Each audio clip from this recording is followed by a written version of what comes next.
Conversations with the Mind podcast, where we explore consciousness through conversations with interesting people. Our mission is to engage the collective mind piece by piece to bring greater clarity of mind to our listeners locally and across the planet, and to contribute to broaden the shared experiential knowledge and wisdom of existence.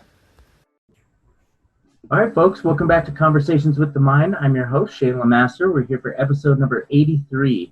Very special guest, Alyssa Gursky. Did I say that right? You sure did. Okay, perfect. Sometimes I missay guest names, and I have to go back, and I'm always like, hitting myself on the head, like, come on, you should have just asked that before you started the show. You got it. But I'm glad that you're here. Thank you for coming. Yeah, it's a privilege to be here. So the first question is always the same to all my guests, and that is, the podcast is called Conversations with the Mind. And I'm wondering, when you hear that phrase or that bundle of words, what sort of comes to mind? What memories or visions or imagery comes to mind when you hear the phrase Conversations with the Mind?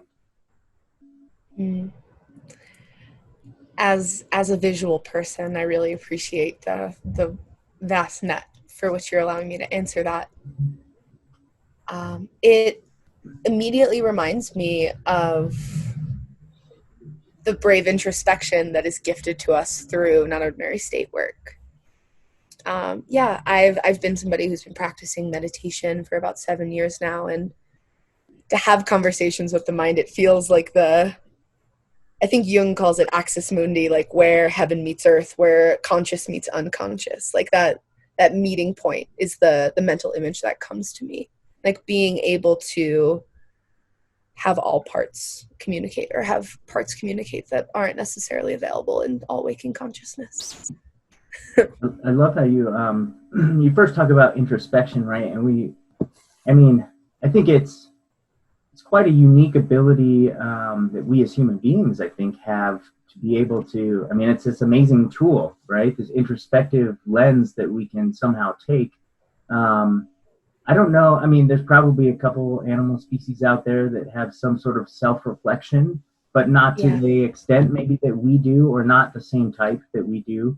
But that's interesting, right? And we can get that a lot through non-ordinary states, but I think it's a gift that we all have in everyday life too, right? It's this gift of introspection, but how many people really lean into that and really take advantage of that tool? I think that, and myself included, especially in the past, but even recently, like I'll find myself at times where, some thought will come up, and I'll just, there'll be a very distinct choice, like, oh, you can explore that further, or you could just like minimize it and forget about it. Just go on with your day, right? And so I think a lot of us experience that sort of that choice point between, do we take the leap into introspection, because it can be really scary, or do we just sweep it under the rug and go about our daily existence, right?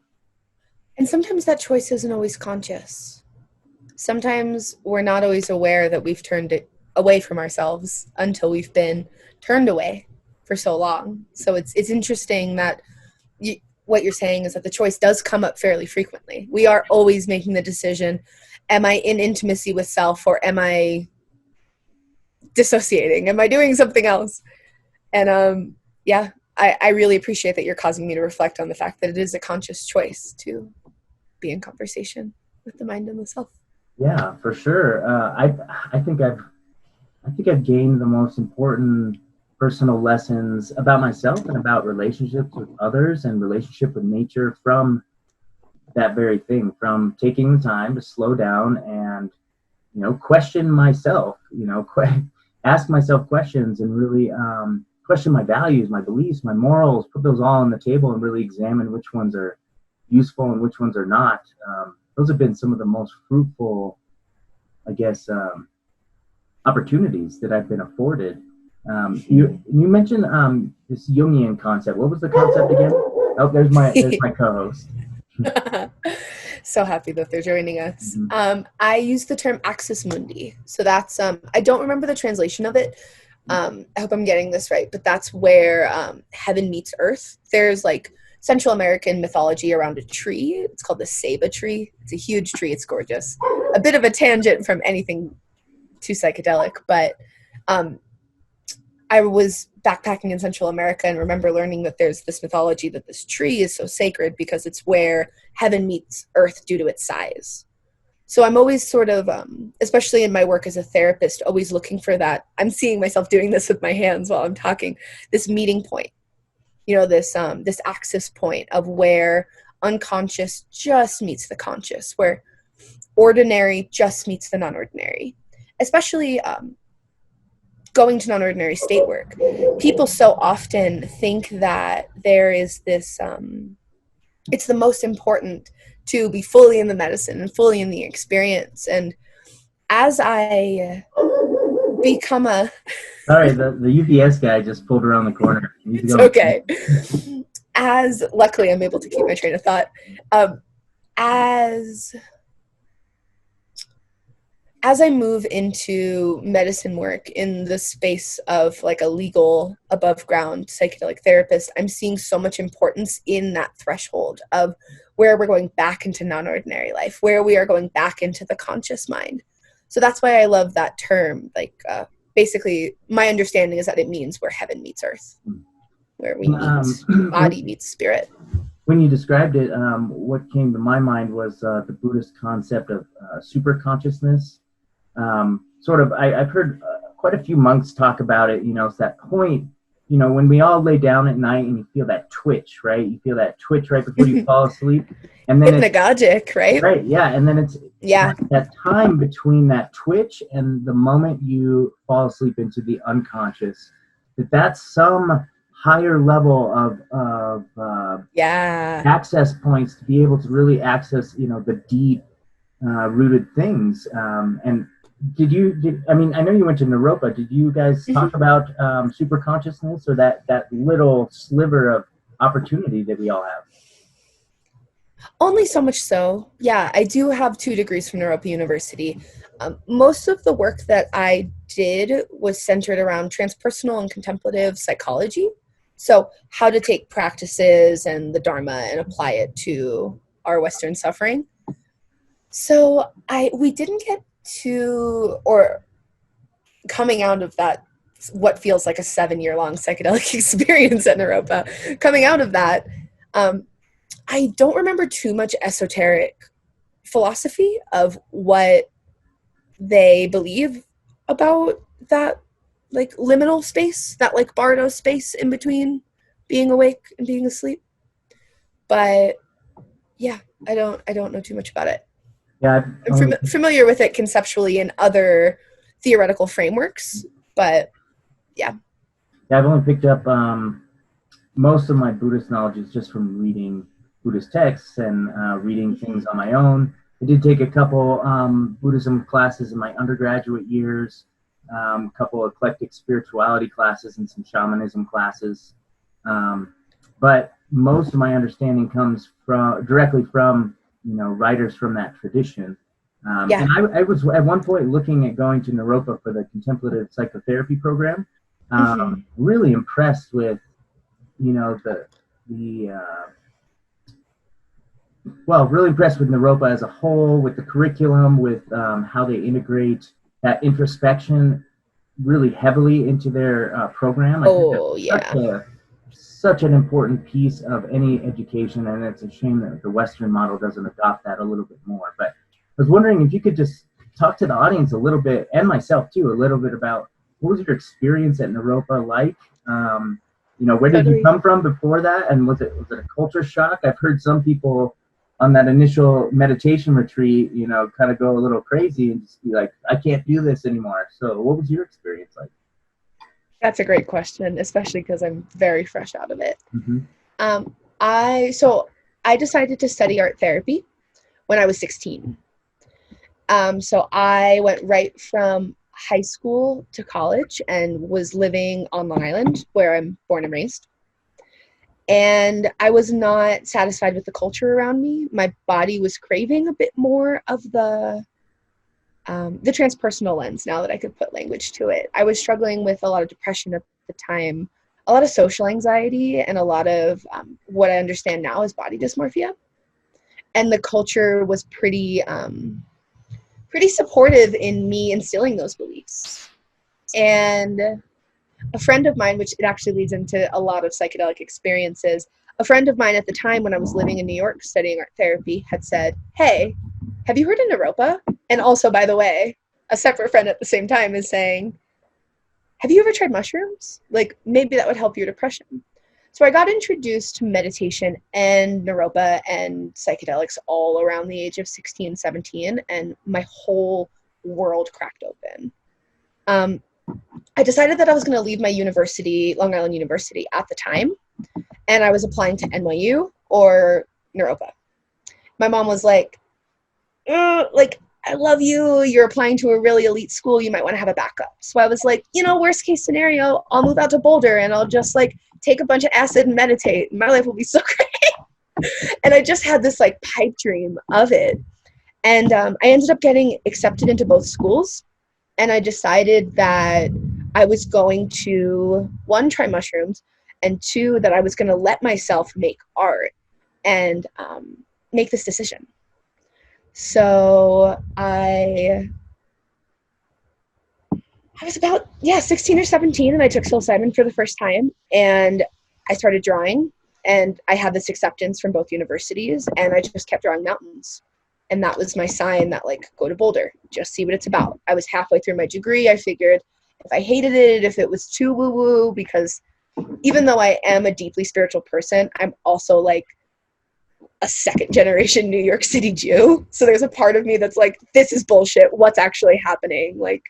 The neurotic, I need to know what's happening, was still there, even though I was being entranced by this mystical and contemplative environment.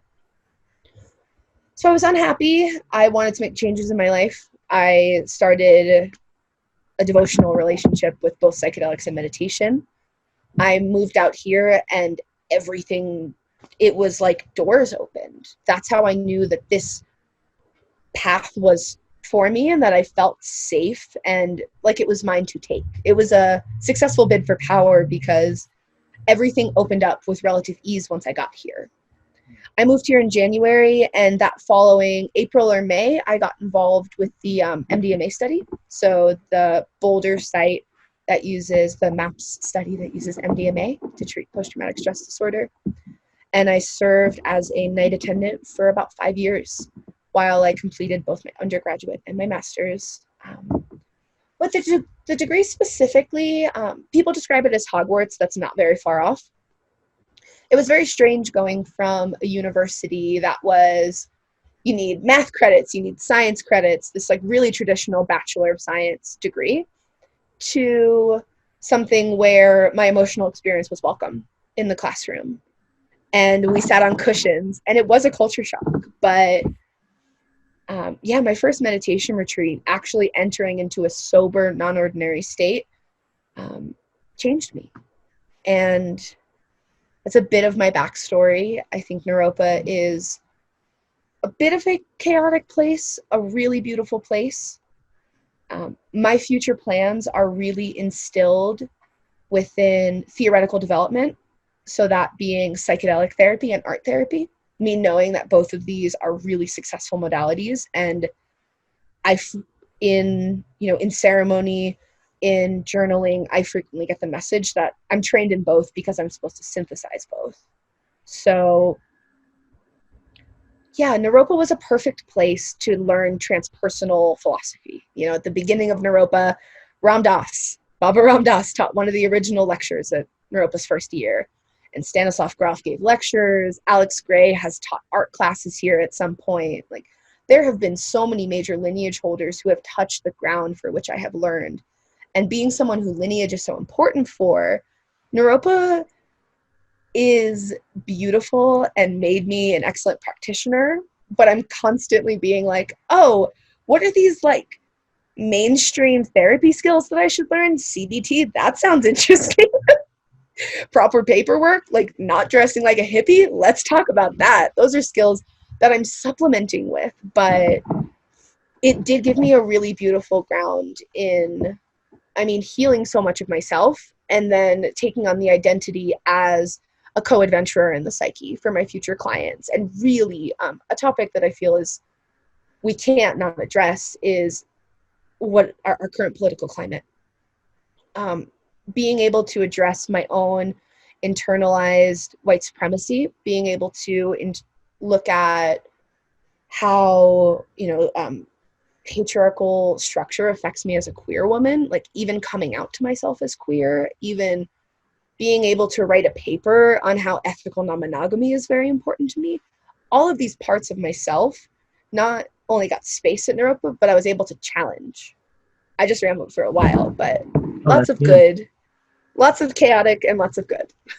And I think, most people I talk to about Naropa who don't know much about Naropa just think it's, a school for hippies, or, that there's some Buddhism mixed in there too. But really, the curriculum is quite intense. And, you talk about this whole, such an important part, in my opinion, for us as facilitators of healing in practice, that we've done the work on ourselves first, or that we are continuing to do the work on ourselves. And I can remember, I went to CU Boulder for my undergrad. Still, a Western-based school system, but entrenched in this, the Boulder bubble, which we all, having lived there, you know how laid back and nice it is, right? It's a bubble.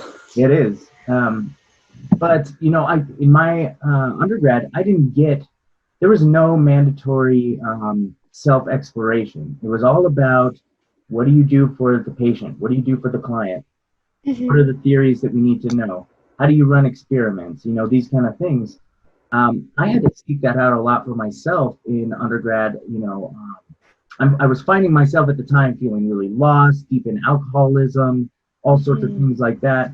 And no one of my professors or classmates was saying like, hey, maybe you should go try out therapy. Maybe you should go work on some things if you're going to be helping others, right? So I had to seek that out for myself. And unfortunately, I made a lot of mistakes, and I hurt myself and relationships before I finally found, my own path to self-exploration and self-discovery. And it was with that component, I think, that was so much more important to me than the theories I was learning in school, right? The whole reason why I wanted to get into psychology in the first place was to understand myself better. But they weren't teaching me how to do that. They were teaching me how to understand behaviors of others and thought patterns of others. And so this piece of I love that Naropa emphasizes that. And, I was wondering if you could speak a little bit more to that process for you. Totally. You mentioned all these things that you learned about yourself, and you seem so much more, you speak like you're so much more grounded now than you were when you started. I'm wondering if you can speak to that process, because in my experience, I go in with lots of questions, but every time I go self-exploring, I always come out with even more questions. Yep. So it's a never-ending process. It would be so boring if we ran out of questions. So boring if we had all the answers. Yeah, so just for some perspective, I moved to Boulder, had bright blue hair. I loved Tipper. I was what you would call a wook. I still have a bit of it in me. But so I came pretty ungrounded and pretty interested. But I remember sitting down at Naropa in the orientation class, and one of the first articles we read is on the topic of spiritual materialism, which, for those who are unfamiliar, Chogyam Trungpa Rinpoche, the founder of Naropa University, talks about how spiritual materialism is a concept that, mala, for example, is something that somebody can just wear and then is assumed to have a spiritual essence. There's instead of actually practicing with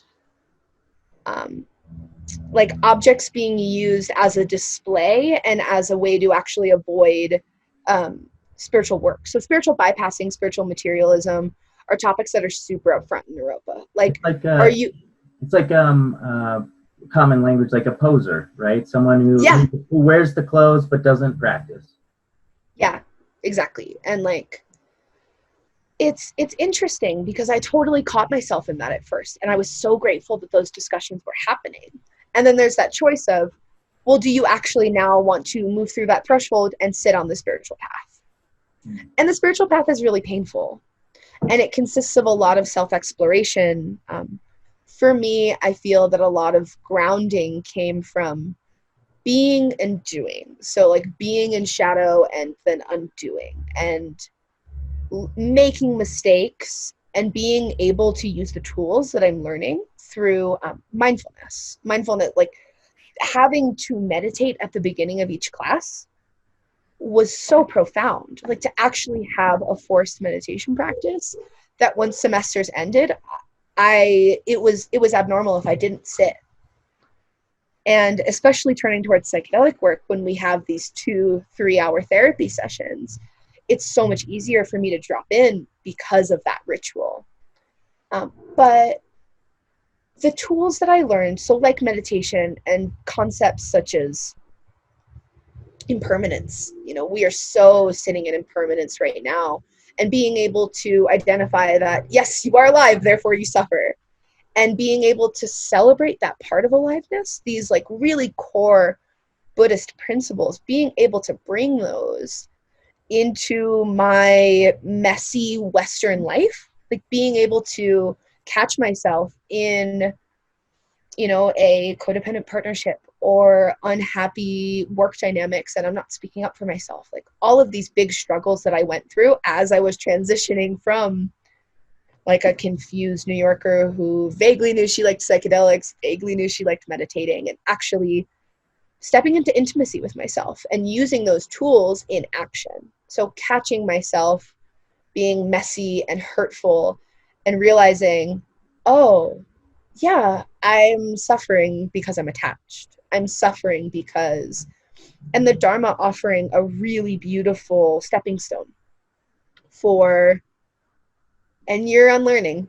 I'll never be outside of Western culture. I'll never not be like, sure, I have probably said 4 times this week alone, no exaggeration, that I'd love to shave my head and move to Thailand, but that's not what I'm doing. Like I'm here to sit in my discomfort. Like right now, especially, I feel that my mindfulness practice and the gifts of Naropa have so deeply been, how do I hold the idea of white supremacy? How do I hold the idea of living in the city of Denver while there are protests happening? I could so easily shut my door. Like I live in a neighborhood of low socioeconomic status and could easily shut my door, lock myself in my nice room with my hue lights and meditate and listen to East Forest and pretend that good vibes, everything's okay. But my mindfulness practice and really my art practice has been so, right now, profoundly supportive in sitting with that suffering and identifying places where it's easy for me to turn away and not calling myself an ally, because allyship, I've been learning, is a verb and it isn't something that I can claim. So I'm going on a bit of a tangent there because I'm feeling really aware of the privilege of even being on this platform, getting to communicate about these topics. And yeah, so I think my journey at Naropa has been a lot of learning these tools and realizing that as I'm practicing these tools at a collegiate level, when strife comes up in real life, it's easier to step in and say, wait, I actually can regulate myself. I actually know that I could take space and recognize that like this suffering is very important, or that I'm holding an attachment to being a good person. And yeah, I think that answered your question a little bit and also rambled a little bit. Yeah, and if you're comfortable, I think that's a perfect segue to drop a little deeper into, what's going on right now in the world. The climate, right? Not just Black Lives Matter, but looting and people protesting all sorts of things, police violence, and then we're still amidst the COVID pandemic. And right. I know for me, I really try and apply Buddhist philosophy as I understand it as much as possible in every situation in my life. And I'm wondering if we can talk a little bit about Buddhist philosophy as you've learned it at Naropa, and how you're sort of utilizing it in these days to navigate. You talked about, how you could take what you learned and spiritually bypass it and sit in your room and meditate. And certainly some people would argue that, yeah, that's what monks do all the time when they go up into the caves to meditate for many decades, is to escape from all this stuff so that they can really focus on themselves and the spirituality piece. But for me, growing up in the West, I have this immediate reaction to some of the things going on, like, got to take action, got to do something about this. This is wrong. I have those pulls for sure, but then my Buddhist teachings tell me to, like, whoa, slow down. Like, wrong action is just as bad sometimes as non-action. So you need to make sure that you're making correct, wise choices with what you're doing. And, also trying to, I've come up against this a couple times. So, I'm a proponent of Buddhism. I like to talk about it with my friends, and I can't tell you how many times people have come up to me and said, like, well, what do you think about those people starving in Africa or something like that? And my perspective has always been that, we're born into, or we partially choose in the Bardo, we choose what our life is going to be like. We choose what our sufferings are going to be, because they're meant to teach us certain things that we need to learn before we can move on to the next stage or whatever. And so my perspective is that, I was born in the United States as a white male for a reason. I don't know what that entire reason is, but I'm learning that too, right? Tearing down my own white privilege and understanding that I need to use whatever privilege I'm afforded to help others with it. But also, there's this piece where, I'm feeling, okay, so I met this guy in Thailand. He was from Nepal, and he made himself very successful businessman. He made suits, and he made me a few suits while I was in Thailand, very beautiful. And he said, I'm from a very poor village in Nepal, and I asked him, what do you think about your place in the universe, being born where you were with that sort of socioeconomic status? And I loved his answer, because someone being from a Buddhist tradition, born into poverty, told me that was my karma. And he had a big smile on his face. He had no bitter, resentful feelings about it. He was just like, that's just where I was born. I must have done something bad in a past life, and that's, what I had to work out of, but look what I did with it, And so part of me in my, looking around at what's going on with COVID and Black Lives Matter, like, part of my Buddhist teaching or understanding tells me that this is how it's supposed to be. This is how it has always supposed to be. This is how we are changing things. All the change that's happening right now is happening exactly the way, maybe it was destined to in the simulation or whatever. But also major feeling like simulation vibes. Right, but also feeling like a little disconnect too. Like I'm not. I don't know. What do you think? How do we apply Buddhist philosophy to help us not just cope with what's going on, but help us to understand it on a deeper metaphysical level, beyond the things that are obvious, right? We need to make changes in our socio-political arenas in this 3D reality, but beyond that, like, what does our Buddhist philosophy teach us about this? Yeah, immediately what comes up for me is so simple. It is so simple. Just simply, as a white woman, so like looking at my intersectionality, white, queer, Jewish, like I hold more privilege than I do than I do not. Mm-hmm. And there's something for me in this time of being able to catch my nervous system. And I think that sometimes Buddhist philosophy can be exclusive to those who aren't as privy.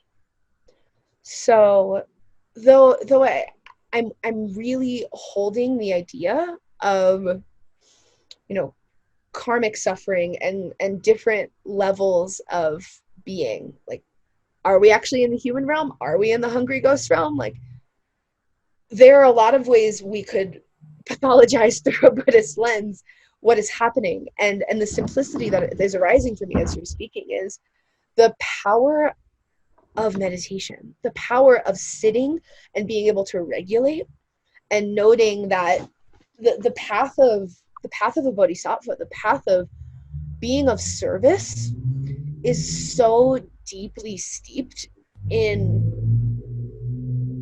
my own regulation.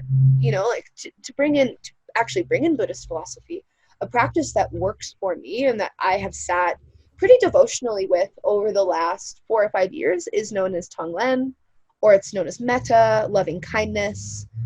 And it's a practice of being able to breathe in suffering, which is so counterintuitive, and being able to breathe out my wellness, trusting, like, the Shambhala tradition, which is a, you know, westernized Tibetan Buddhist tradition, says that so much of, like, we are basically good. At my core, I am basically good. Beyond my biographical information, beyond all of the relationships I fucked up, beyond everything, my pathology, I am basically good. Which is much different than Western, because Western says you're born with original sin, right? That you need to make up. You need to make up the ledger in order to get into the club. Mm-hmm. And I'm basically good. And from my basic goodness, I can breathe in suffering. So applying that to something like the Black Lives Matter movement and recognizing that, like, as a white woman, like,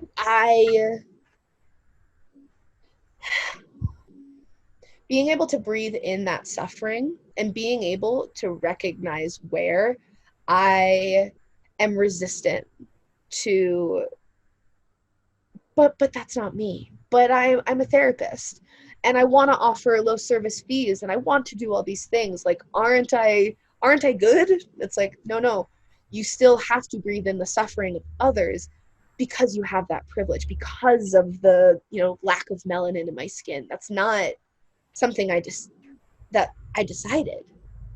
So yeah, the piece of Buddhist philosophy that comes through in relation to this time is recognizing that I have to breathe in the suffering of others. My job right now is I'm really tracking my social media presence, and I was really wanting to support a campaign that was moving around, the Amplified Melanated Voices. I might be butchering that name. I hope I'm not. But anyways, being able to quiet my voice on social media and being able to share, amplifying the voice of Black people. And through that, oh gosh, through that there's this piece of sharing content, but not wanting to be a performative ally. Wanting to be supportive, but not wanting to be like, look, I'm sharing stuff on social media. Like, really taking the time to stay in my window of tolerance of my nervous system. So that way, you know, like, currently I'm finishing up an internship working at an addiction recovery center. And I am about to move across the country. So there are all of these huge things in my life that I can only give so much of, and there's privilege. I only can give so much of my resource to learning from people of color right now. And that is a privilege. So being able to sit with the suffering of others and, like, have that be devotional, I think has been really big in me saying, it's okay if you fuck up. And here is this gorgeous description that somebody made, like an adorable Instagram infographic of how to sit with, how to repair, you know, and how to not just be a performative ally, but actually sitting down each day and being like, okay, I'm going to practice Tonglen, and then I'm going to spend 40 minutes looking up where I can donate some money to, or where I can call or send emails. That's something that's been really easy for me right now, because protesting isn't accessible. 1, because I'm immunocompromised, and 2, because I see clients in person. So that risk profile, protesting is not something I could do, but calling representatives at a state and national level, sending emails, amplifying voices of Black people has been and not wanting to be performative about it, not wanting to be like, look, everybody, I've donated money, or look at all these calls I've made, but I'm just trying to really honor the Buddhist lineage that's come before me, and like, I sit and this is my service and this is what I'm supposed to do. Yeah, I think the Buddhist philosophy that comes through me the most at this time, and it's super basic, right? Which is generating compassion for everything, all beings, including myself. Generating compassion for the people suffering, for the police, generating compassion for the virus itself, everything. Yeah. Generating compassion for the things that we feel we're being plagued by right now. And that's really been helping me open doors, sort of within myself to I don't know, connect a little bit more. Like, I love what you were talking about when you said taking on the suffering of others or feeling it, right? And yeah. I'd read about that concept in Buddhist philosophy before, but to me, it had always seemed like something that would be unattainable. I'm just one person, I'm just one consciousness. How could I possibly feel the suffering of all? And it was probably one of the most profound altered states experiences that I had. I think it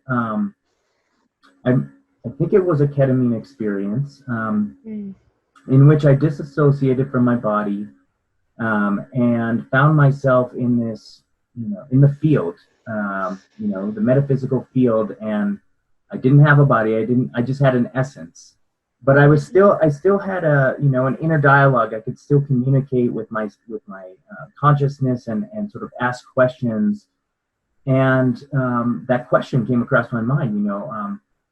At first I got into some shadow work, and I was feeling my own suffering, right? So I connected to, what does it feel like as Shane or as this spiritual being to suffer through many lifetimes and to suffer in this lifetime the way I have? And I really connected with that. I bawled my eyes out. I can remember that. And then I opened myself up to the next question, right? Which is, what does the suffering of others feel like? What does the suffering of all others feel like? Not just people, but animals and the planet and everything in the universe that suffers, because we all do. Mm-hmm. And immediately, as soon as I asked the question, I was flooded with the most intense amount of felt suffering my psyche has ever felt. I had images of genocides. I had images of little kids being forced to kill their parents, and terrible, terrible things in human history and world history. And I really feel like I got to sit with that feeling of all suffering of all beings at one time. I don't know how long it lasted, but when I came out of that feeling, I didn't feel drained like I thought I would, right? When we feel our own suffering, I have to feel like really drained after I let it all out. But instead, like after feeling all the suffering, I came out of that with this greater appreciation of others. And I was like so energized to come out of that experience, having felt having actually experienced this concept that I had read about and thought was impossible. And now, I emerged from it just feeling like, oh my God, there's so much pain, so much suffering out there. I have to do everything I can to reduce as much as is within my power on a day-to-day basis, and that keeps me in check every single day. When I catch myself about to say a hurtful comment or about to say something or act in a way, I catch myself and I'm like, no, I can't cause suffering anymore. There's too much already. Yeah, Shane, that's beautiful. Yeah, that's the word compassion literally means to suffer with. Conflict literally means like to suffer with, So how do you teach, how would you teach like I don't know, to like one of your more Western-based friends, like how would you tell them if they came to you and they're like, hey, I want to learn how to be more compassionate. I want to be able to feel this pain, but I just can't connect to what's going on because I just don't live in it. How would you encourage that exploration. I gotta say, I am loving this. I love getting to integrate Buddhism. I am so on podcast platforms usually talking about art and psychedelics, and I just so appreciate the wisdom that you're drawing out and the ways you're making my mind turn. I'm very, very appreciative of it. So how would I talk to my Western friends about how to sit with, if they were interested in this, in so the spiritual part of it, or like how to engage with the suffering of others? Let's start with how to engage with the suffering, because I feel like a lot of the listeners out there haven't quite found their spiritual self yet, and that's why they listen, is they're seekers, right? We're all seekers. Totally. So let's start with that. With someone without a spiritual background, what's something practical that they could do to help them connect with the plight of others? Yeah. Where my mind immediately goes is reflecting on the 8 limbs of yoga. So there are different yogic paths, and I don't remember all 8 off the top of my head, but they all are like different traits. A yoga class, like a yoga philosophy class, was a part of my degree, but this is like 6 years ago, so I'm really reaching back in there. So Bhakti, for example. Bhakti is a yogic path that I personally really connect with, which is the path of devotion. I'm just a person who, if cleaning my space is an act of devotion, like loving fully and being able to live devotionally, like, is how I connect with divine. Being of service is a way to connect with divine. And there's different yogic paths. I know. So, without being able to name them off the top of my head, I guess I would have to get so being able to touch in with what is their individual gift, I think, would be, in essence, where I'm going with that metaphor. So I don't think limbs of yoga is the right word. So that's such a hard one too. Like, so many people are seeking for their meaning and purpose, right? Like, yeah, that's like the big question. I don't know why I'm blanking on what this is called right now, but I'll just get to the essence of what I'm trying to say. What is someone's style? Is somebody like, does somebody have financial resources and giving, being philanthropic is how they can feel of service? Is somebody like me, where physically giving their labor is what makes them feel empowered? Like, I'm really interested in the intersection of somebody's gifts and what they're already doing, and how that can be pushed a step further into how to serve the collective, if that makes sense. So yeah, totally. If somebody's an author, if they have a platform, how to use like an influencer platform, or if you're a musician, how to write music that's inspired by this. Like, I have a dear friend who, he has been writing albums inspired by nature for a good long time. Secret Gardens, you should check them out on Spotify. But he was putting out a t-shirt in this time and putting out music in this time, and said, I ethically have to, like, 100% of the proceeds of the t-shirt he then donated.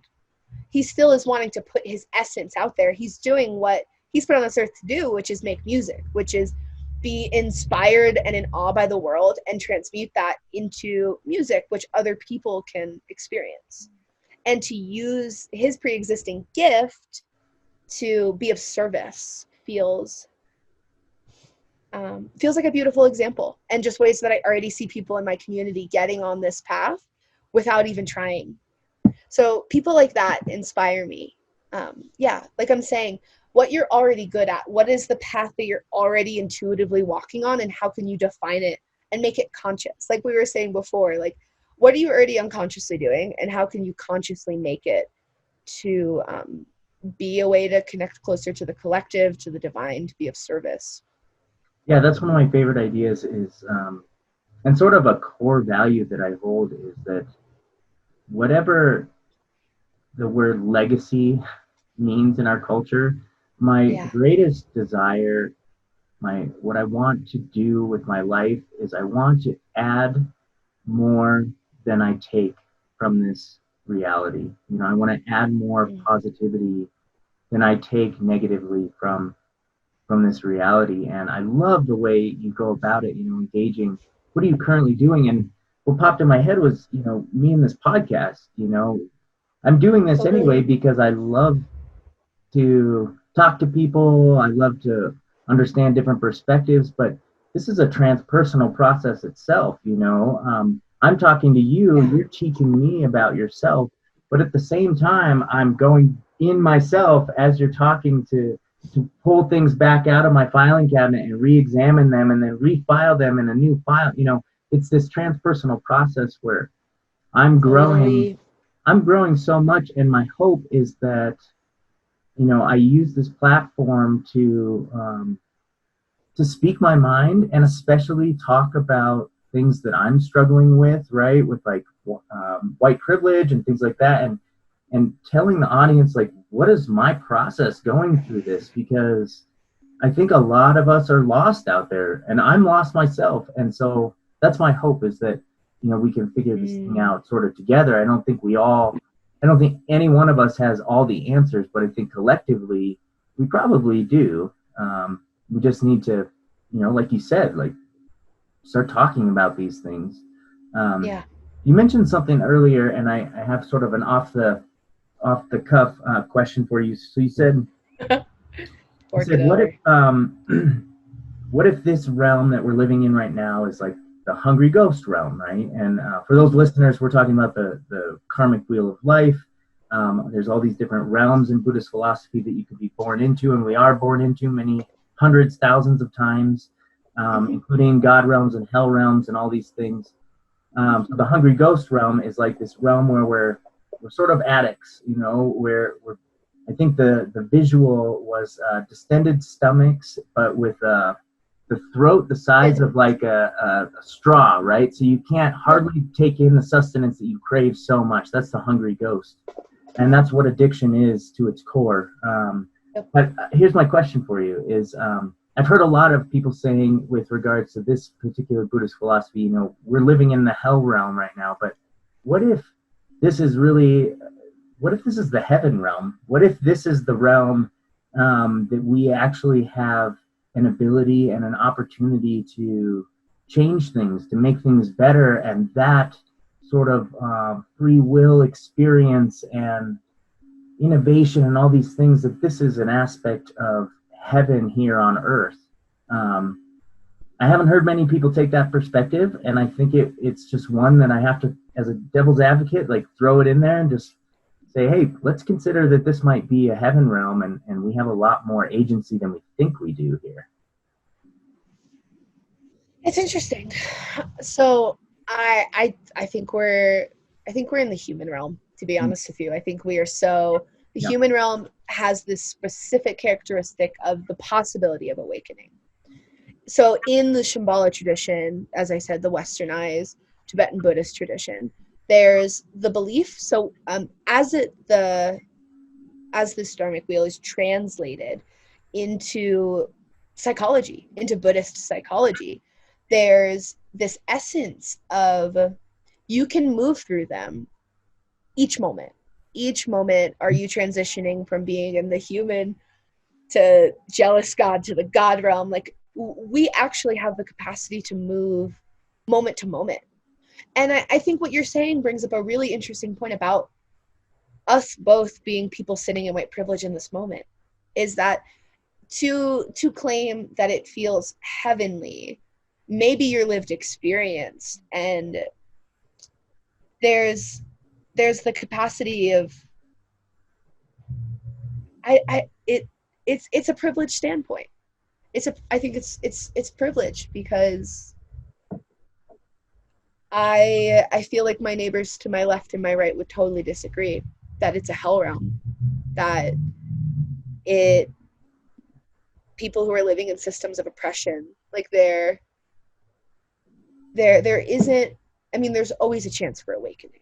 That's a belief that we hold. There's always a chance for enlightenment and awakening. But with the current like socio-political, economic capitalist, patriarchal, etc system, it is seemingly impossible. Like, we're on stolen land, mended and built by stolen people. I personally don't know how to hold in my nervous system how that could be heavenly. And like, that's why I try to take time to sit with suffering. And that doesn't erase my privilege. That doesn't make me a better white supremacist. Like, it doesn't make me less of a really privileged person. But I don't know. I struggle with that a little bit. Yeah. And thank you for speaking to that and saying like that is a privileged viewpoint. It definitely is. And it's not the one that I hold most of the time. I think I'm more in line with you too, that we're living most of our consciousness within the human realm, but that we oscillate at given times. When I was deep in my addiction, I'm still in the human realm, but I was in the hungry ghost realm and the hell realms at the same time. When I was being abused, I was in the hell realms for sure. And I think there's there's some aspect of choice there too, where we can choose which of the realms we want our consciousness to reside from, or to take action from, or to observe from. And speaking to this gentleman in Nepal that I met, he grew up in poverty. He said he had a huge family that slept on dirt floors, and he said his family are really happy people, even amidst all their oppression and suffering, periods of starvation, children dying in the winters. They still have a choice and take that choice to make it as heavenly as possible and to be happy people. So I love what you said. It's this oscillation at any given time. It's not like one lifetime is this. But there's also this point of choice, and I think some people have more choice than others. Other people are restricted from being able to choose, and that's really, all these things going on come down to fundamental, universal human rights. Not one group over another, or this tribalistic system of like we're better or we're whatever. It comes down to basic human dignity and human rights, and rights to explore your mind and to introspect if you need to, and not have to worry about somebody breaking in your house or whatever it is. So thank you for bringing that up. Totally, yeah. And it's heavy stuff, and it's really hard stuff, and I by no means am perfect. Like, I strive to be in community where I'm called out. Well, actually, let me rephrase that. I strive to be in community where I am called in, and places where I'm not being collectively kind can be recognized, and I can have the chance to grow, Yeah. So we've covered quite a bit, and I want to get back onto some, hopefully some happier topics. But hey, I just want to say that stuff is so important. Be able to put out content right now and to not address it would be a sin. So I'm appreciative that listeners can know that even though we are holding, I don't want to say places of power, but like having platforms in the psychedelic community, that I by no means want to condone bypassing, Absolutely. But I want to get to know more about you. Yeah, let's do I it. had you on the show. So I have to say, like, before we got on the podcast today, I was flipping through your Facebook. Yeah. Just seeing what you've been posting, seeing what you've been up to. And you recently announced that you're moving to Oregon. Congratulations. That's going to be awesome. Thank you. But as sort of one of your exit phrases that you used, you said, Colorado has been one of the wildest 6 years of my life. And, I grew up in Colorado. And so I think, at its core, I feel you there. It's an awesome place to live. So much beauty, so much majesty. It is a wild psychedelic place to live in general. But But I want to hear, like, where did that statement come from? The wildest 6 years of your life. What does that mean to Alyssa? It has been, I mean, I moved here on an impulse. I was a bright-eyed, blue-haired 18-year-old who thought psychedelics were cool, and in the last 6 years have fallen in love, had my heart broken, faced and slain demons, discovered self-love, made family, communities that we share. Like, I have found family here and people who want to move a collective vision. And I really stepped into power here. I stepped into power as somebody who's in the psychedelic community. I stepped into my power as an artist here. Colorado and Boulder specifically. I lived in Boulder I've been here 5.5, 6 years. So like most of it, like 4.5, 5 years I lived in Boulder. It just, there's a lot of permission. There's a lot of whiteness. Let's be real. Boulder is a very, very white bubble. But there was a lot of permission for me to try on different identities and find my voice as somebody who wants to be, a leader, a facilitator. I got myself into some really funny situations. I got myself, I think the coolest thing that I started doing while I was here was starting an artist identity within the immersive art community. So I moved down to Santa Fe last summer, and I worked at Meow Wolf for a month and a half. If your listeners aren't familiar, it's a anarchist art collective turned not so anarchist anymore, but they have an exhibit in Santa Fe known as the House of Eternal Return. And I got to offer art therapy workshops, immersive art workshops, and I got to design a workshop that was focused on using an immersive environment, such as an art exhibit, as non-ordinary state. Using environment to play with different archetypes in the body. Like, I just got to take whatever weird esoteric theory that I thought of and try it out on people and see if it stuck. And though that took place in Santa Fe, there's something about the community here where it is pockets of it. The pockets that I found through Naropa, through the M.A.P.S community, through the psychedelic community, where I could try anything out and people were open.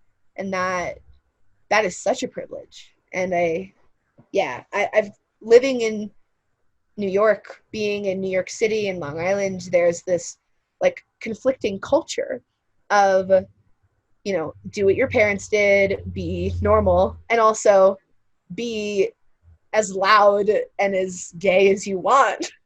To be really candid, like there's those were the two cultures that really inspired me. Like my queerness is a really important part of my identity and helps me. Art is such a powerful way that I explore the complexity of gender and identity. And I think if I wasn't able to live in a weird place, I mean, I'm moving to Portland, Oregon, for God's sake. I'm going to an even weirder place. But if I wasn't able to push those limits in this last little bit, I don't know what would have happened. And I mean, it's been fun, but it's also been, my God, it's also been a lot of really tough lessons. Like the mountains and the earth here, like it's dry here. If you want to grow something, the metaphor is true and true. You gotta nurture it. You have to water and really tend to your product. And I think living at high altitude is not for me. Like, I commend you for being able to do it. I'm an ocean creature.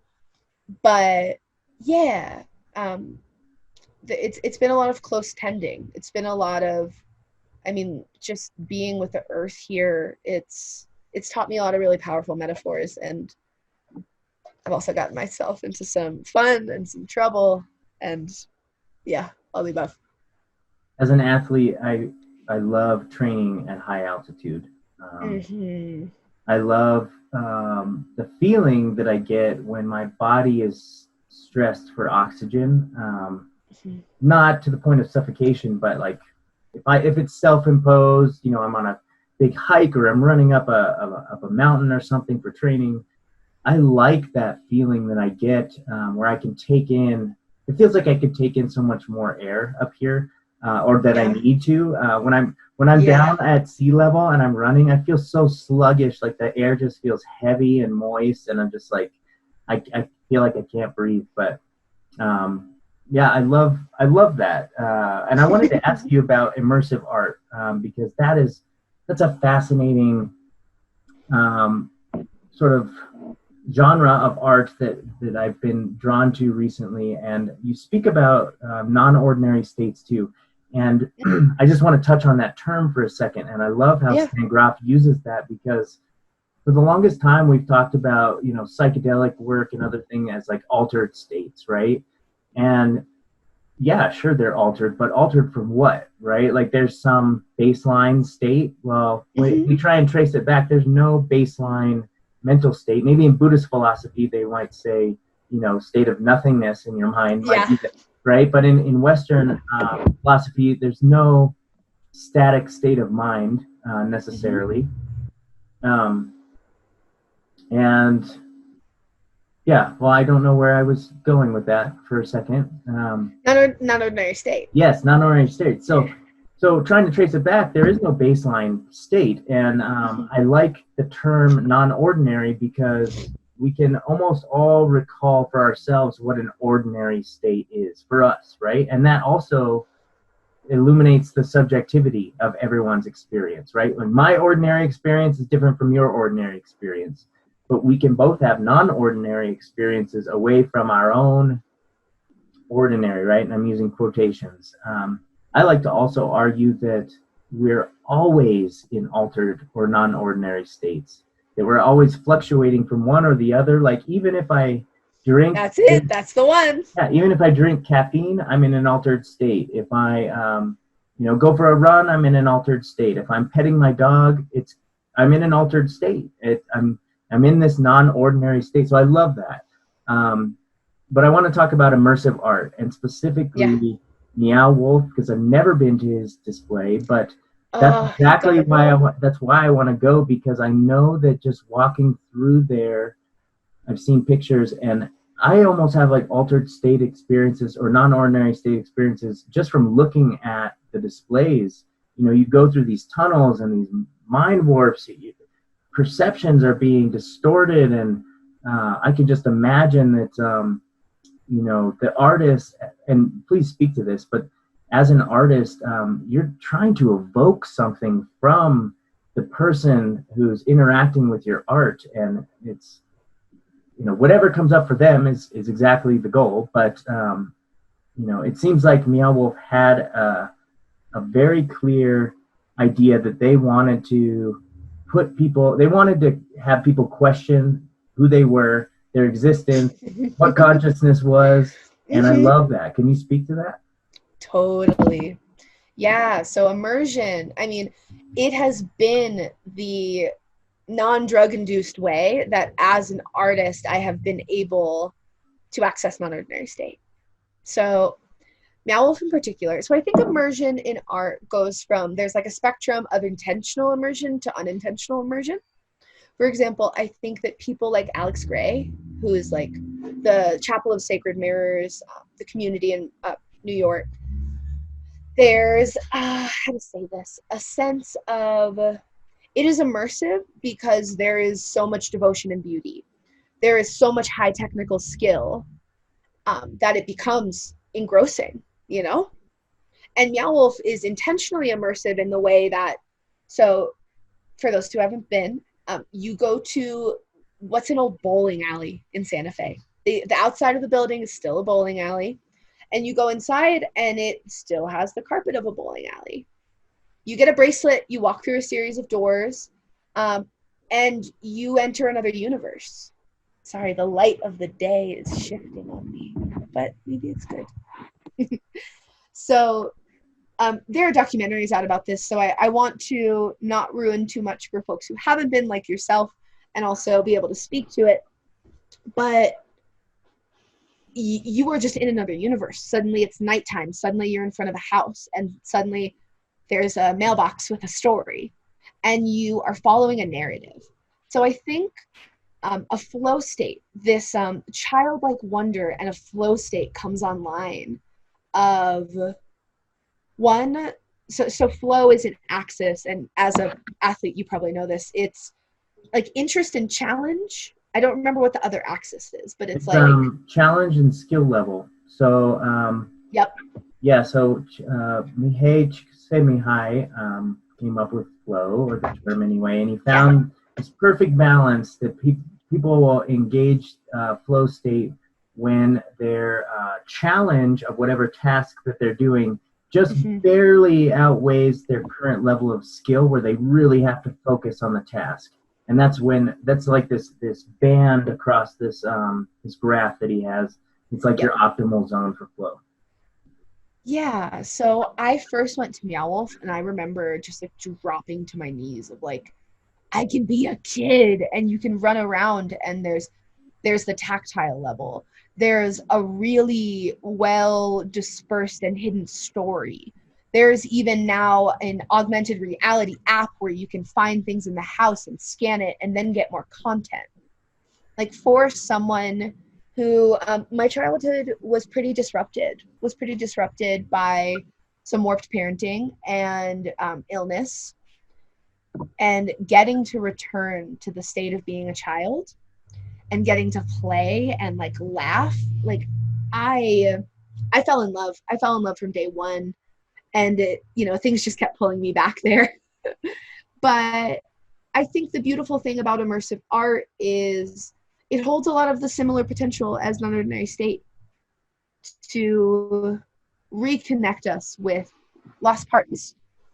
Like as a kid, were you super exploratory? Did you love following stories, or were you somebody who just wanted to look at pretty things? And because of the layer of detail and devotion that is poured into the House of Eternal Return, it's so much inner child work. And my favorite thing working there, so they have on site in the Santa Fe location what is called the David Luffridge Learning Center. And David was a man who was in the original artist collective of Meow Wolf. And he was diagnosed with bipolar disorder and struggled a great deal. And he ended up dying due to complications with treatment. And his loss was it rocked the community. So they built a learning center, like community art space in his honor. So that's where I was doing workshops out of. And we also hosted open art studios. And it became for me what was psychedelic integration. People are going into this house for hours on end, sometimes actually on drugs, and coming out and being able to enter into this like art studio. And you can make art about your experience. There's pre-designed art prompts. My favorite thing that we did was we made recycled art from the creative arts teams. My brilliant collaborator partnered with the arts teams at Meow Wolf, and we were able to take scraps and make art from our pieces of plastic that weren't being used for the Las Vegas exhibit or the Denver exhibit. So I loved being able to be resourceful in that way. But anyways, watching people come out of this non-ordinary state and just being like, just stunned, just like glazed over, or people coming up to me and being like, so like, if this clue is here and this clue is here, like adults being like, you work here, you know the answers. Or even more touchingly, as a father, something that touched me was getting to see parent and child feel on the same energetic level. Getting to be watching parents regress to where they can be kids with their kids, or parents who have higher mental acuity can figure out parts of the clues that a child can't, but a child's innate wonder picks up something that the adult can't. So it was so touching, and it brought on family bonding in a way that I don't think I've ever witnessed before. That's beautiful. Yeah. Is there a time limit to go through the Meow Wolf exhibit, or can you spend all day in there? They are currently closed due to COVID, much like everything else that's cool in this world. But you pretty much get a pass. And now they do timed passes because the exhibit was getting so busy. But once you enter, you can come and go all day. So you could get, a family pass, you and your partner and your child go at 9 a.m. You could go for 3 hours, go get lunch, and come back and spend the rest of the day, which is, I've seen lots of people do that. I've seen lots of people, off the record, I've seen people go in the morning and then come back smelling like weed, being like, all right, I've got this in my ordinary mind, but what is it like when I go in the non-ordinary mind? Yeah, so that was going to be my next question is, I'm sure Meow Wolf doesn't outwardly promote the use of mind-altering substances in their art displays, but do people engage in psychedelics and go through? That was my question with the timing, right? Because if they only 20 minutes, you got to make sure that you're peaking right when you go through. But if it's an all-day thing, then you can experience it countless times in a day. That's awesome. Yeah, I mean, I just give so much homage to immersive environments like Burning Man and festivals and these small immersive art communities that are public and private that exist all over the country, where you can go into it with non-ordinary state, or you can let the experience itself be the non-ordinary state. But yeah, there are definitely, I saw this adorable post on Reddit that was, I did mushrooms at Meow Wolf, and the docents, the people working there, sat for me all day.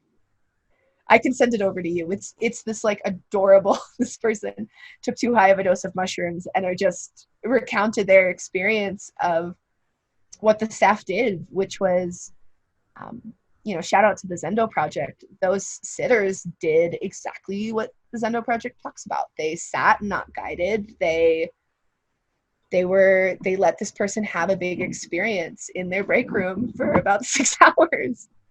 So it easily can become overstimulating, going in that exhibit every day for almost 2 months. Eventually I was like, oh, flashing lights, this is a lot. So I could imagine in medicine space being a bit much. Yeah, I had an experience as a teenager working in a haunted house. Right. So I'm like a part of the immersive experience. And, totally. Yeah, same thing. Breathing in fog machine all day long and strobe lights and loud heavy metal music, which I like, but it gets really loud after a while. It was so much fun giving people an experience of fright. I was this guy in a straitjacket with chains on me, and I would jump out of this shower scene with blood all over me. It was intense. We actually had my mom came through one time, and it was me and all my best friends that worked there. And wow, what an experience! What a shared experience! Yeah, and they saw my mom coming in the door, and they're like, hold on, Cricket's coming through, and they all know her. And so as she's going through, they're all saying personal things to her, like her name, using her name to scare her and things like that. And she just said it was amazing. She said it was like a Hellraiser movie made for her. It was intense, but in a good way. She likes that stuff. I wanted to, we're running out of time, and I want to be respectful of your time. You did mention that, at the beginning of your real jump into self-exploration and uprooting yourself to come to Naropa, that meditation and mushrooms came together for you. I was wondering if you feel comfortable, would you mind sharing just about your first ever psilocybin experience, the memories that you had from it? I know that with the decriminalization that's gone on here in Colorado and Denver, we're pushing on the panel to get that done more statewide. But there's a lot of people out there who are really interested in trying it and who never have. I just love hearing these stories anyway. But, people would love to hear what that experience was like for you. Mm-hmm. Yeah. Luckily, due to statute of limitations, right, I don't mind talking about that. And of course, as a psychedelic therapist, I don't promote or condone recreational use of drugs. But anyways, now that I've said all the things that I think I'm supposed to say, I'll talk about it. Yeah, so it's very funny. A dear friend of mine who lived in New York with me, just off the cuff was like, you are depressed, you should try mushrooms. Like, it was very straightforward. Of had recognized, it's funny, I actually just got this tiny mushroom tattoo the other day, so it felt really sweet. It's sweet to talk about this. So she recognized that I was struggling, and she suggested mushrooms. 17, just gotten out of a breakup, being like a moody New Yorker, me and my black turtlenecks, nobody understands. I'm just gonna listen to the Beatles and try mushrooms. I'll get out of my head for a night, you know? And she says, whatever you do, don't take the whole bag. And it's an eighth. And I'm in my parents' home. It's maybe like a Thursday night. My parents are sleeping, and I'm like, cool. Like, I got my pastels, I got my sketchbook, I have all of Sgt. Pepper's and all of the White Album on vinyl. Let's give this a go. So I chewed a couple of them and was like, maybe I should just take the whole bag. I don't know. I'm not too sure about these things. Like, at the time, I was a really heavy cannabis user, so I was like, like, I've gotten pretty high on weed. I think I can handle it. And just had no idea. Just was so Called to so you. silly. What'd you say? It called to you. The mushrooms said, "Eat me." They did. They said, all of us, please. So I ate all of them, and I just start coloring. And I wish I had the drawings readily accessible, but like, still to this day, they're very special to me. I start drawing, and from what I can remember, the first thing that came online was just like a heightened sense of awareness, like a drop of Buddha consciousness, of just this ability to, like, oh, I have a body. Like, just that simple, like, oh, I have never been in this thing before. And I've my entire life been a woman who is full figured. I've always been a bigger woman. And it took me a really long time to identify that I was holding violence towards myself for my size. Like, I was not living in a place of body positivity. And I experienced throughout my life abuse because of that. And when all of the mushrooms hit me at once, there was a sense of like, I'm in a body and this is good. And I just remember crying and like being 17. I would never do that without a sitter again. It was like a dropping into home. And from that, it was a reflection outwards. A reflection outwards in that I was able to see the patterns that I was playing out. I was able to see, I had just, like I said, gotten out of a relationship, and I saw how cruel I was being to my partner in our ending, and how I was dragging things out and was not naming my boundaries, and was just making things worse for the two of us, honestly. And I remember like going through my drawer and like pulling out his stuff and just like praying and wishing that he would be well, and like having like a ritual of like, yeah, and I'm with me. It was like really beautiful coming home to the self and like owning that like my body is my body. And the more that I'm fighting myself, the less creative I could be. Like, if I'm always at war with myself, how do I create? If all my energy is saying, you would be more lovable if you were smaller, like you would be more desirable if you were less loud, or just the traits that now that I'm, a well-seasoned medicine practitioner and have done a lot of introspection, the parts of me that are like quirky and make me me and actually make me, I don't know, my divine, whatever slice of the divine that I am. So I listened to all of Sgt. Pepper's, which is so cliche. And God, I remember I needed another nervous system. So I remember going into my parents' bedroom, high on mushrooms, and going to get my dog. And like their room just stretching out, and me being like, I'm gonna wake my parents up. And just like grabbing this very large wiener dog and just like shuffling him away, like really high on mushrooms, thinking that was what I needed to do in that moment. And I did, honestly. And he hung out with me for a good bit. And I could see that he's like looking at me like, dude, what did you do? So I'm like, I think I broke my brain, dude. Like, my dog then became my buddy in that adventure. But like, I woke up the next morning and thought, like, what the fuck would I have done if my parents woke up? Like, it was hysterical to me. But in essence, I think that my first experience with psilocybin, I remember waking up and not feeling depressed and not feeling violent towards myself, and being able to look in the mirror and being like, hi cutie, what's up? Like actually meeting myself in a really new way. And it didn't dissolve it completely, but I was able to experience myself outside of it. And then I looked up mushroom suppression that next day. I remember I went to the art supply store and I had gotten new art supplies because I had been so creatively stuck. I remember buying watercolors and going and being like, okay, you know, people must use these for depression. Like, has anybody ever thought that mushrooms are good for depression? Like me at 17 and I don't know, sometime in the 2000s. Maybe the 2010s. I'm only 24.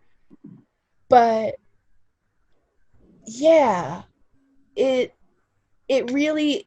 that was the initiation. It was just this like, you're in your body now, welcome, like this is what you're supposed to do. And yeah, I think I started describing that experience in the beginning of the podcast, and it's interesting to come back to it at the end. It just, everything from there, I learned about M.A.P.S, and I was like, oh, Naropa, even though they offer mindfulness, they cover what is called transpersonal psychology. And it just, everything just, there was an MDMA study in Boulder there. I could learn about psychedelics at Naropa. Like, it just, everything effortlessly. I had no idea that psychedelics and meditation could be linked together at that age, but they were just things I was passionate about, you know? That's so beautiful. Thank you for sharing that. Yeah. And I love that you went and got your wiener dog. You said I would never do that without a sitter again. I'm telling you, you had a sitter there. Your wiener dog was your sitter. He was my buddy. You know, I can't tell you how many times my pets have been some of the best energetic, resources, well springs for me in difficult, challenging mindsets. Yeah. Oh yeah. Totally. He's a trooper. I wish that I could pull up a photo of him now. He is like the chunkiest little monkey and is just down to be your buddy. Like, he's pretty protective, but in that moment I remember him giving me the side eye of like, you're crazy, but I'm here with you. Mm-hmm. And that was exactly what I needed. But yeah, I think it just experiencing myself outside of depression. I think that is why I am so vocal about psychedelics and healing. And that's why I got trained as a ketamine therapist. That's why I am so devoted to this work, because that sort of insight to get to in traditional therapy is really hard. It's a lot of work, and I don't think that psychedelics are a panacea, and I don't think that they're for everybody. I think that there are some people who, I don't think that difficult experiences are inherently bad.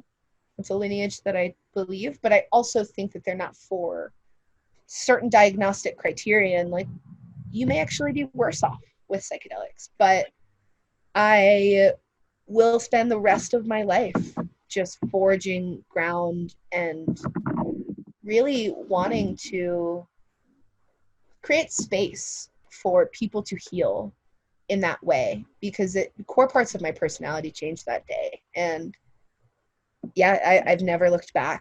And I mean, each medicine that I engage with teaches me something new or connects me to a new part. Like mushrooms really put me in my body, and mescaline has taught me my heart, and 5-MeO has taught me that like I have the potential to be a part of everything, and I'm also nothing, in the humblest of ways. And I know we're at time here, but something I'm really passionate about is being a stepping stone, you know, for people who are interested in this work.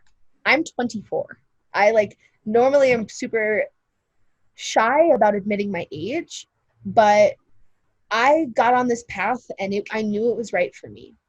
And for folks who feel that same drive, I want them to know that this is a career that you get to have in your lifetime. If this is work you want to do, you are never too old. You are never too, I mean, maybe too young, definitely, but brains need to develop. But there's such possibility. And, you know, organizations that we're both involved in, Prati, the Psychedelic Research and Training Institute, are making such leaps and bounds in creating accessibility for people to become psychedelic therapists. And research is so plentiful. So I love being able to support people in figuring out what avenue of psychedelic work is right for them, or, you know, just getting to realize that this is something we get to do. Like, it feels like that is the point of the path that I'm on, that I am I'm not the beginner, though I hold a beginner's mind, and I always try to be fresh and not curmudgeon-y and I know everything and the party was better last year type of person. But people deserve to know that this is a path that we get to choose above ground. Like, blessed be the lineage holders that came before us, that living in a city, I don't know if you could hear the bass moving by my house. People, you know, like the Shulgins, like Myron Stolaroff and Leo Zeff, like people that work tirelessly underground. Like, we are giants on the shoulders of giants on the shoulders of giants. And like, I have shoulders. I hope to be able to create space for someone to stand on them someday. So awesome. This is a path people get to choose, and I'm happy to support on it. Yeah. Last question. So you imagine that, you know, there's 7-8 billion people on the planet, right? We all have one puzzle piece to contribute to this giant collective puzzle. And once we all put our piece to the puzzle, we can finally be able to see the true message emerge. But with just our little piece, we can't always see the big picture. And that's really a big part of what this podcast is a platform for those pieces to finally come together, and maybe start to emerge some larger picture. So in closing, Alyssa, what is your piece of the puzzle? What is something that you can tell the audience out there from your vast life experiences, a little piece of wisdom, a little nugget of truth for us all to hold on to and to integrate, so we can start to see that larger picture emerge? What a beautiful question. Thank you so much for that opportunity to share that. You know, for me, I think that my puzzle piece is helping people witness their multidimensional nature through the creative process. My whole mission in the psychedelic world truly is that our psyche is so vast, you know, moving through our conscious, our collective unconscious, the archetypal realms, that if non-ordinary state shows us new parts of our landscape, that creativity, art making, no matter if you're trained or simply are putting marks on paper, that you have the capacity to know yourself greater. And I think that might be a whole nother podcast to actually touch into. But that creativity isn't just reserved for folks who identify as artists, but that the creative process can be a beautiful way to regulate. You know, like I said, I have so much to say about that, but intimacy with the self is always so available. And I think that we're always telling the same monologue over and over again. And my constant monologue is that creativity is the most intimate way you can be with yourself. And it holds creativity, art making can hold complexity. It can hold oppositional forces. It can hold content that we're not even ready to look at yet. But I always just want to encourage people to try art making or to reconnect with it. It's creativity is a gift. I know that my mind sometimes can't hold paradox very constructively, but creative expression and artwork can certainly hold that space for paradox. And it's okay. I love that. Thank you so much. Exactly. Oh, this is such a privilege. Thank you so much for having me. Yeah, it was amazing. And I hope to have you on in the future too, to talk more about the things that you normally talk about, art and things like that. We didn't even scratch the surface. This was refreshing. This was so refreshing because it's like Buddhism feels like that's my personal S self. My capital S self is what I put out to the world. But to get to be a little more candid and authentic, it feels really awesome. So I'm just so appreciative. Sure.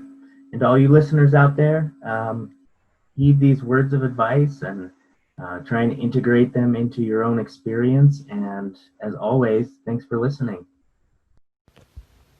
Conversations with the Mind podcast is sponsored by MindOps.com. You can find us at www.mind-ops.com. We're an eclectic counseling company providing mental health and mental performance services to individuals, small and large groups, teams, businesses, military, through face-to-face sessions or at a distance using phone or confidential video chat apps. We bring a unique Buddhist Western lens and specialize in general psychotherapy for all mental difficulties, sport and performance psychology for performance enhancement, addiction counseling for any maladaptive or destructive habits, and psychedelic integration therapy to make the most from your visionary medicine work. We are available as well for corporate workshops to address the needs of your employees' wellness.